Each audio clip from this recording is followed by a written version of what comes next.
엄청 단순해지는 비결이라는 제목으로 하나님 말씀 증거하도록 하겠습니다. 역대상 22장부터 마지막 29장까지가 이제 성전 건축에 관한 이야기입니다. 특별히 22장은 그 준비의 초반 과정을 지금 이렇게 요약적으로 설명하고 있습니다. 오늘 세 가지 메시지로 한번 접근해 보겠습니다. 첫 번째는 준비된 사람이 기회를 잡는다는 것입니다. 1절과 5절까지는 준비 이야기입니다. 이방 사람들을 모았다. 왜냐하면 일꾼으로 쓰려고. 그리고 석수, 돌 다듬는 사람들을 모았다. 그래야 뭐 기초 세우지 않습니까? 그리고 목재를 연결할 수 있는 그런 그 철. 그러니까 이때 당시만 해도 다윗 시대만 해도 청동기 시대였거든요. 그래서 우리 성경 사무엘상 같은 데 보면은 철기인 칼을 갖고 있는 게 사울왕하고 요나단 정도밖에 없었어요. 그리고 블레셋은 철기를 썼고, 그러니까 청동기 시대의 사람들입니다. 그런데 이렇게 목재를 연결시킬 때 청동기를 사용하면 이게 약하잖아요. 흐물흐물해가지고. 그래서 떨어져 나가니까 그때 철을 사용했다. 그러니까 이때 당시만 해도 철이 귀한 거였거든요. 그러니까 귀한 재료를 준비했다. 뭐 그런 뜻이고요. 그 다음에 많은 놋을 준비하고, 놋은 어떤 데 쓰는 거죠? 이게 기명, 그릇 만들 때, 놋그릇. 그릇을 만드는 데 쓰기 위해서 많은 놋을 준비했다. 그리고 백향용을 준비했다. 이거는 뭐 건축 자재니까 최고의 건축 자재를 가지고 준비했다. 이거는 그 시돈과 두로에 있는 시라망이 보냈거든요. 근데 그 수운을 통해서 왔다라는 건 뭐죠? 바다를 통해 가지고 온 거죠. 지중해를 통해서. 그런데 여러분 잊지 마십시오. 예루살렘 성지순례 한번 가보세요. 800m예요. 그러니까 그거를 바다에서부터 아마도 지금 테라비브가 요바거든요. 거기서부터 아마 가지고 올라갔을 거예요. 그러면 그것도 만만치 않은 일이었다고요. 그러니까 엄청나게 준비를 철저히 했다. 뭐 그런 얘기입니다. 그러니까 하나님 앞에서 내가 준비하리라.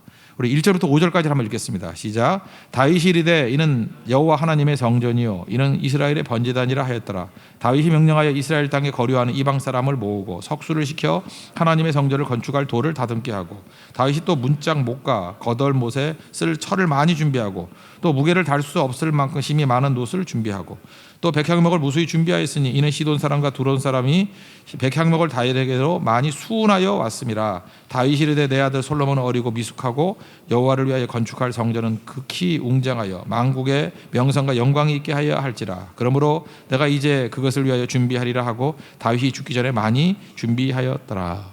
여러분, 신앙생활이라는 것은 90%가 준비입니다. 준비는 사실 따분하고 빛이 나지 않습니다. 준비할 때 뭐 빛이 나요? 그래서 대충 하는 사람들이 많이 있는데 사실은 준비가 훨씬 더 중요하다는 것입니다. 제 자신 한번 생각해 보니까 제가 이제 설교하는 설교자 아닙니까? 설교하는 지금 이게 설교하는 행위 이거 10%도 안 되는 것 같아요. 준비가 90%죠. 그렇지 않습니까? 준비 다 있으면 하는 거 뭐 그냥 물론 성령께 도와주셔야겠지만 준비 다 된 거 하는 게 뭐가 힘들겠어요? 준비가 어려운 거지. 준비하기 위해서 뭐 어떤 때는 골방이 필요하고 서재가 필요한 거 아니에요? 기도도 해야 되고. 이건 또 뭐 공부만 하다 되는 게 아니잖아요. 영적인 게 필요하니까 골방 기도가 필요하고, 또 서재에서 책도 봐야 되고, 이거 따분하고 이거 뭐 빛이 안 나는 거예요. 그래도 적어도 하루에 12시간, 14시간 보지 않으면은 모르겠어요. 저는 뭐 능력이 부족해서 그런지 모르지만 그 정도 안 하면 목회 못 할 것 같아요. 어떻게 계속 설교하고 어떻게 계속 준비할 수 있겠습니까? 안 되는 거죠. 다음 주에 베트남 선교 간다는데 아침 저녁으로 8번 설교가 있다 그러는데, 물론 뭐 가서 준비하는 것도 있겠지만 여기서 그래도 몇만큼은 해가야 되지 않겠어요? 뭐 준비를 해가야 되지 않겠어요? 그렇다고 그러면 준비 기간이 90%죠. 나머지 이제 실제로 하는 거는 사실은 그렇게 큰 일은 아니라는 것입니다. 하나님은 준비하는 하나님이죠. 창세기 22장을 보면은 그 하나님께서 엉뚱한 명령 내리시는 것 같이 보이잖아요. 백세 얻은 아들 이삭을 번제로 드리라. 모리아산에서 번제로 드리라. 그랬더니 22장 7절에 보니까 아들 이삭이 이상하니까 아버지께 묻는 거예요. 아버지, 번제할 어린 양은 왜 없어요? 딴 거 다 준비되어 있는데. 그랬더니 창세기 22장 8절에서 아브라함이 이렇게 얘기해요. 아들아, 번제할 어린 양은 하나님이 자기를 위하여 친히 준비하시리라. 그러니까 아브라함은 뭘 믿은 사람이에요? 하나님은 어떤 하나님? 준비하시는 하나님이시니라. 하나님은 다 준비했다. 그러니까 이게 말도 안 되는 것 같이 느끼지만 그는 뭘 준비했어요? 말도 안 된다고 생각하지 않고 나는 이해를 못 한다고 생각한 거예요. 하나님 말씀의 뜻을 내가 이해를 못해. 그렇지만 하나님은 준비하시는 하나님이야. 그게 믿음이에요. 그러니까 나는 뭘 준비해야 돼요? 신뢰할 준비하면 돼요. 하나님을 믿을 준비하면 돼요. 그러니까 우리 준비는 그거예요. 하나님 무조건 오라요. 하나님을 믿을 준비하고 하나님을 신뢰할 준비를 하는 것입니다. 그랬더니 실제로 그 아브라함아 너 멈춰 스탑 했더니 그 22장 13절 보니까 이렇게 나와요. 아브라함이 눈을 들어 살펴본즉. 왜 살펴봤죠? 하나님에 대한 믿음이 있기 때문에 그래요. 하나님은 어떤 분이에요? 준비하시는 분이라니까요. 아브라함아 부르니까 그렇지, 하나님이 준비하셨겠지. 그래서 돌아보는 거예요. 뭘 준비하셨나 봤더니 순양이 뿔이 수풀에 걸려 있어요. 이거구나 하고 그거 잡아다가 번제드렸다는 거예요. 그리고 그 자리를 준비하시는 하나님, 그래서 여호와 이레라고 장소를 만들었다는 거예요. 그 번제단을 여호와 이레. 하나님의 특징이 뭐예요? 준비하시는 분. 그럼 우리 하나님 백성들의 특징이 뭘까요? 하나님이 준비하시는 분이기 때문에 우리도 준비하는 자가 되는 거죠. 하나님의 자녀들 아니에요. 그러니까 준비하는 백성들은 여기 하나님의 자녀고, 준비 안 하는 건 이방인이에요. 굉장히 중요한 거죠. 우리 다음 주에 베트남 선교를 떠나게 되는데, 베트남 선교에서 뭘 준비해야 됐어요? 기도를 철저히 준비하는 거죠. 그래서 우리는 이방인이 아니에요. 우리 하나님의 자녀들이기 때문에 우리는 철저히 준비하는 거예요. 기도로 준비하고 영적으로 무장하고, 그래서 준비하고 가야 될 거 아닙니까? 그래서 미리 이렇게 막이 묶어놔야 될 거 아니에요. 어떤 강도가 훔치러 가려면 이렇게 묶어둔다 그러잖아요. 묶어두지 않고 어떻게 그걸 하겠냐고. 우리도 이렇게 묶어놔야죠, 마귀를. 그리고 공륜전 해야죠. 폭격해가지고 초토화 시켜놔야죠. 그러고 가야 되는 거지. 시퍼렇게 살아있는 마귀를 두고 가서 싸운다는 것은 어리석은 일이라는 것입니다. 그러니까 기도로 미리미리 준비하는 거죠. 준비 없이 가면은 어떤 일이 벌어질까 봐 한번 해보세요. 준비하는 거에 몇 배 이상 얻어 터져요. 정말 처절한 일이 벌어지게 된다고. 그래서 이걸 깨닫는 사람들은 믿음이 뭐냐? 90%는 준비다. 그걸 깨닫게 된다는 것입니다. 우리 교회에서 리더 모임 하는 이유가 뭐죠? 토요일마다 리더 모임 하는 이유가 뭐예요? 리더는 적어도 준비해야 된다는 거예요. 준비해서 성경 말씀으로도 무장이 돼 있어야 되고, 기도로도 무장이 돼 있어야 되고, 준비가 뭔지를 아는 사람들이 능력이 있는 거죠. 그러니까 이렇게 준비 안 되고도 대충 할 수 있다 그러는 건 보나마 알아요. 그 사역이 어떤 건지. 준비 없는 사역, 그건 패배하는 사역이에요. 그건 될 리가 없는 거죠. 그래서 오늘 이 성전 건축을 통해서 제일 먼저 보여주는 게 뭐냐? 준비된 사람이 기회를 잡는다는 거예요. 준비가 승리라는 것입니다. 우리 하나님은 약속과 성취라 그러는데, 약속과 성취, 약속이 뭐예요? 그게 준비지 뭐. 딴 준비예요? 약속을 받는 게 준비지. 그리고 성취하는 거죠.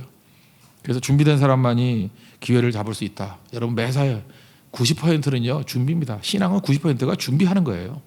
준비된 자에게 하나님께서 기회도 주시고 승리를 주신다는 거. 여러분, 잘 준비해서 승리할 수 있는 하나님의 종 되기를 바랍니다.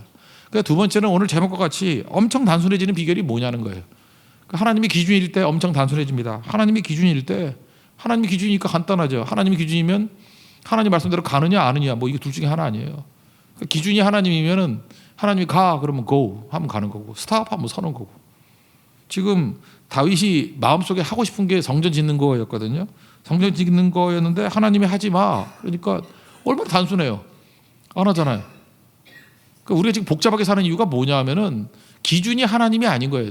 내가 기준이었다가, 어떤 때는 우리 부모님이 기준이었다가, 어떤 때는 자기 배우자가 기준이었다가, 어떤 때는 사람의 민심이 기준이었다가, 이렇게 복잡해지죠. 그죠? 이렇게 다중인격자가 되는 거잖아요. 어떤 때는 내 마음대로, 어떤 때는 사람들의 민심대로, 어떤 사람은 어떤 때는 부모님 의견대로 뒤죽박죽이죠. 다윗이 엄청 단순하게 살았던 이유가 뭐냐면 기준은 딱 하나예요. 내 마음도 아니고 내가 원함도 아니고 주변의 민심도 아니고 하나님이 뭐라 그러셨냐, 그게 중요한 거예요. 하나님 짓지 마 그러니까 안 짓잖아요. 이게 기준이에요. 그리고 네 아들한테 지라 그래 그러니까 아들한테 짓잖아요. 그냥 간단하잖아요. 복잡할 게 뭐가 있어요. 우리 인생도 엄청 단순하게 사는 방법은 하나님이 기준이 될 때 가장 단순하게 살 수 있다는 것입니다. 우리 말씀하시면 찬양이 있잖아요. 주님 말씀하시면 내가 나아가리다. 주님 뜻이 아니면 내가 멈춰서리다. 이거보다 간단한 거 있어요. 이거 더 복잡한 거 하나도 없는 거죠. 우리 인생도 마찬가지예요. 그러면 뭘 하고 살아야 되느냐? 옛날에 정리하는 거, 이제 청소하는 거, 곤도 마리에라고 일본 여자분이신데, 인생이 빛나는 정리의 마법. 이렇게 옷 정리부터 시작하는 거죠. 어떻게 하라 그랬어요? 설레지 않는 것은 다 버리래요. 그러니까 우린 버릴 거 골라내는 건지 아는데 이 사람의 내용은 뭐냐면 그냥 다 버리래요. 다 버리는 건데 남겨둘 게 뭐냐? 설레는 거. 오늘도 집에 가셔가지고 옷을 딱 쳐다보고 설렘이 있는 옷만 남겨두고 아닌 건 다 버리세요. 사실 설레지 않는 옷 입는 거 봤어요? 입는 거 봤냐고? 잘 안 입잖아요. 그죠? 여자분들 맨날 그러잖아. 옷장 열어놓고 입을 옷이 없어. 그럼 딱 다 버려요. 입을 옷이 없으면은. 하나도 안 설레잖아. 그러면 또 사라고. 물론 집에서 쫓겨나겠지만 그렇게 하라고. 일단 설레지 않은 건 버리는 게 옳아요. 버리는 게. 제가 거의 10년 전에 제가 대만에 가가지고 우리 사모가 타라고 자전거를 하나 사왔습니다. 꽤 비싼 거였어요. 여자가 타기 너무 비싼 거죠. 한 100만 원짜리 사왔거든요. 그러면 사실 이게 엄청난 사랑이죠. 엄청난 헌신이죠. 이거 희생이죠. 눈물 나지 않습니까?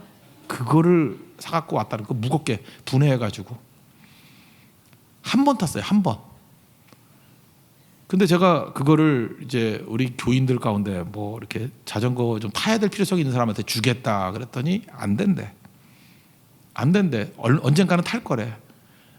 지금 11년 지났어요. 언젠가는 탈 거래. 아직도 제 방에 있어요. 저는 자전거 좋은 거 있기 때문에 항상 방에다 갖다 두니까, 방에다 이렇게 걸어두니까 아직도 5대 있어요, 자전거가. 그러니까 쭉 있다고요, 이렇게. 근데 제가 그걸 볼 때마다 오늘 버릴까 내일 버릴까 저는 전혀 설레지 않거든요. 그 설렘이 없는 거는 버렸으면 벌써 옛날에 딴 사람들이 좋은 가치로 잘 쓰고 그랬을 거 아니에요, 그죠? 근데 설레지 않는 거 가지고 있다 보니까 사실 짐만 되고 되게 문제가 되는 거죠. 우리 인생이 그래요. 이렇게 너절하게 사는 사람들 보면은 혹시나 필요할까 그러면서 이것저것 손대니까 어려워지는 겁니다. 다윗은요, 사실은 그의 인생 가운데 설레는 건 딱 하나였던 것 같아. 성전 건축. 그래서 후반기에 대부분의 사역은 뭐 딴 거 안 했던 것 같아. 성전 건축하는 준비만 했던 것 같아. 그냥 평생의 사역이 그거예요. 성전 건축 어떻게 하면 잘 준비할 수 있을까. 그래서 준비 다 해놓고 짓는 건 솔로몬이 지었지만 사실 다윗이 지은 거나 마찬가지예요. 준비 다윗이 다 했거든요. 그게 설렘이었기 때문에. 여러분 인생도 마찬가지다. 우리의 사명이 설렘이에요. 우리 교회 예배, 기도, 선교 모르겠어요. 여러분도 설레죠. 난 이게 설레요. 예배 드릴 때마다 설레요. 주님이 임재하실 거니까. 그죠? 설레죠. 기도할 때마다 설레요. 오늘도 어떤 응답이 있을까요? 선교할 때마다 뭐 자꾸만 힘들다 그러는데 힘들어요. 힘들지 않다는 건 아니에요. 뭐 제가 나이도 있고 뭐 아침부터 저녁까지 뛰는데 안 힘들겠어요. 힘들지 않다는 게 아니고 힘든데 설렌다고요. 아시겠어요? 힘들지만 설레요. 그러면 하겠다는 거지 그게 안 하겠다는 얘기예요. 편안한데 안 설리면 그게 좋은 거예요? 그게 돼지가 하는 일이지. 힘들어요. 고난도 있고 뭐 사실 미치겠어 진짜. 어떤 때는 뭐 머리가 핑핑 돌고 막 그럴 것 같을 때도 있지만 설레요.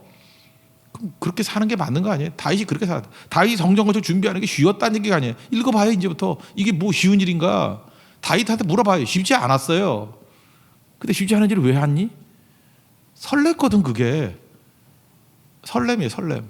그 단순한 거예요. 하나님이 하라 그런 것들, 할 수 있는 것들 하나님 생각하면서 하나님 기준이니까 그거 갖고 할 때 난 항상 설레더라고. 그죠?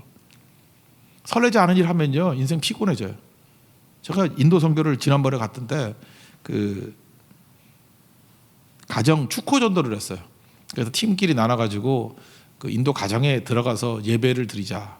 제가 들어갔던 가정 가봤어요. 가봤더니 흙바닥이에요. 그냥 흙바닥에 손님이 왔다고 카펫을 까는 거예요. 카펫 이렇게 똘똘 만 거. 그러니까 인도에 가면요 이렇게 뭘 깔아주면 반드시 거기 앉아야 돼. 그게 손님 대접이에요. 네팔도 마찬가지고 뭘 맨날 깔아줘. 우리는 그거 안 깔았으면 좋겠어. 그냥 너무 더러워 보여가지고. 근데 그 깔아주는 게 그게 예의예요. 거기 앉아야 돼. 그래서 그 잘 깔아준 거 거기 앉고 자기들은 그 좁으니까 거기 안 앉고 맨바닥에 앉더라고. 그러니까 이게 손님 대접하는 거예요.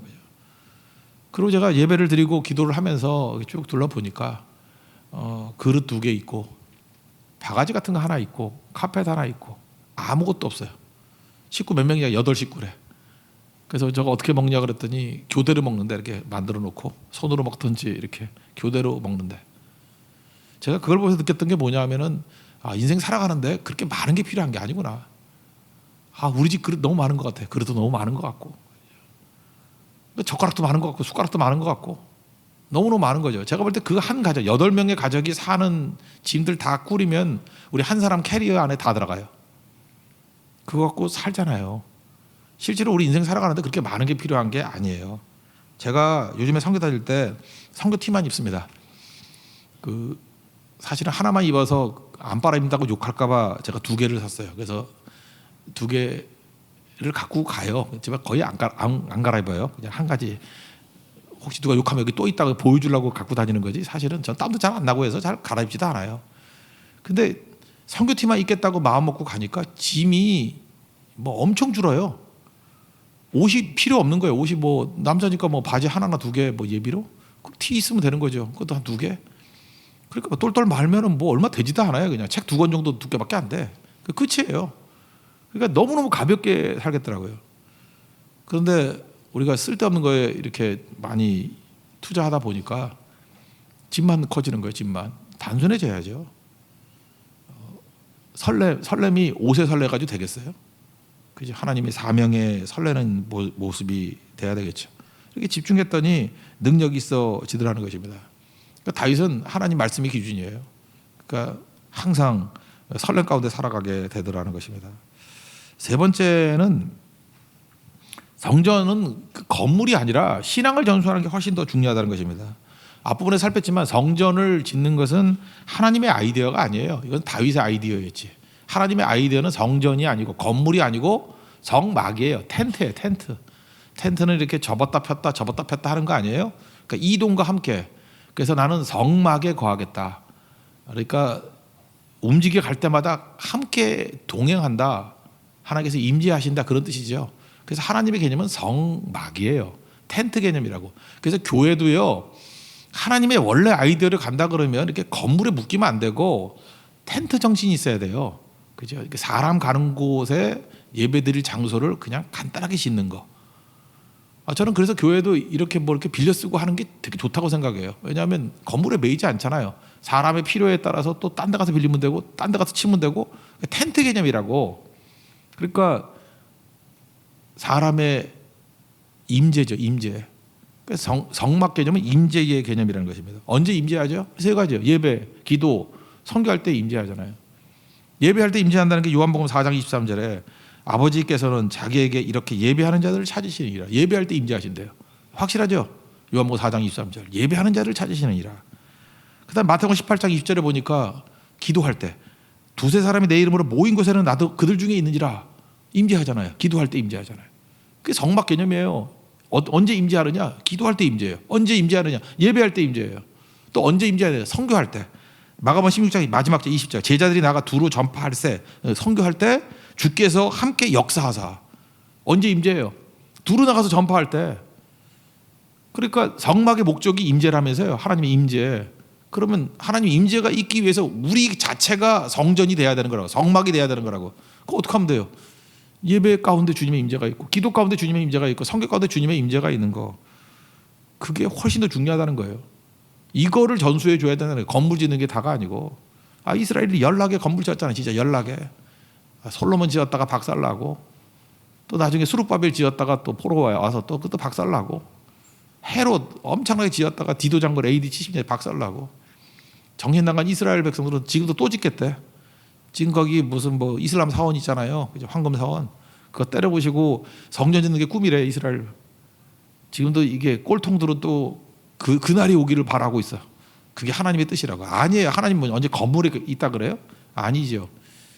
성전 개념은 그게 아니에요. 임재 개념이랄까 임재. 그러니까 하나님의 임재가 있는 우리가 성전이에요. 우리가 예수 믿는 사람이 성전이라고요. 그래서 하나님의 임재가 있게 만드는 거예요. 이번에도 우리 성교를 가지 않습니까? 성교의 목적이 뭐예요? 성전 짓는 거예요. 거기 가서 한국 사람과 베트남 사람과 많은 처음 믿은 사람, 나중에 믿은 사람이 다 같이 모여서 하나님의 임재를 체험하는 거예요. 그게 뭐예요? 그게 성전이죠. 그 성경에도 에베소서 2장 20절 22절 그 사이에 보면 이렇게 나와요. 너희는 사도들과 선지자들의 터위에 세우심을 입은 자라. 그리스도 예수께서 친히 모퉁이돌이 되셨느니라.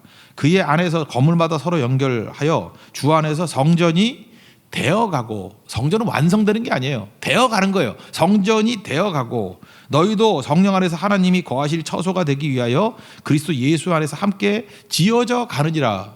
그러니까 성전은요 이게 완성 개념이 아니에요. 왜냐 하나님 임재니까. 임재가 어떻게 완성이 되겠어? 그 하나님 임재하는 백성들이 잠깐 늘어나니까 지어져 가느니라 또는 뭐 성전이 되어 가느니라 커가는 거죠. 이렇게 생물같이 움직이는 거예요. 그게 성전이에요. 그러니까 우리가 가서 성전 되는 거예요. 성전. 베트남에 하나님의 임재가 있는. 성전이란 말보다는 성막이 더 좋은 것 같아요.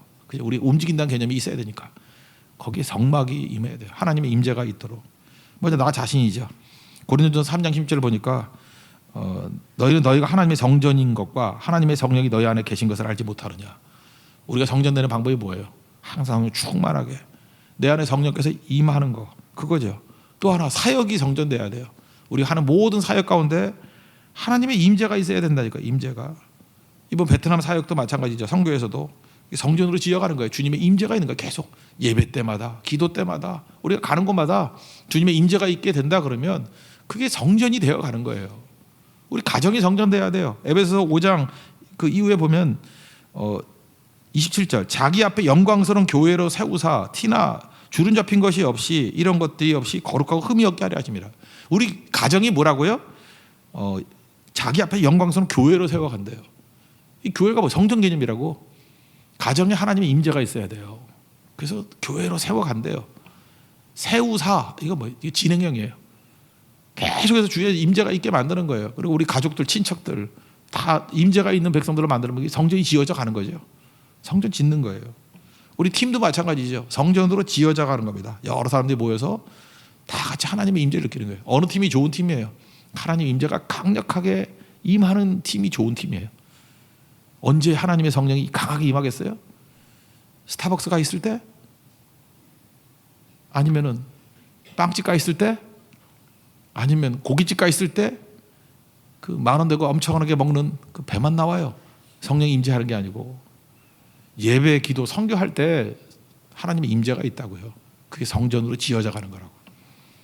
오늘 이 내용을 우리에게 말하고 있습니다. 여러분, 철저하게 하나님 앞에서 이 성전으로 지어가는 우리 하나님의 거룩한 백성들 되길 바랍니다. 그리할 때 하나님께서 영광 받으시고 또 변화시켜 주실 것입니다. 모두 자리에서 일어나겠습니다. 은혜 아니면 살아갈 수 없는 찬양하겠습니다.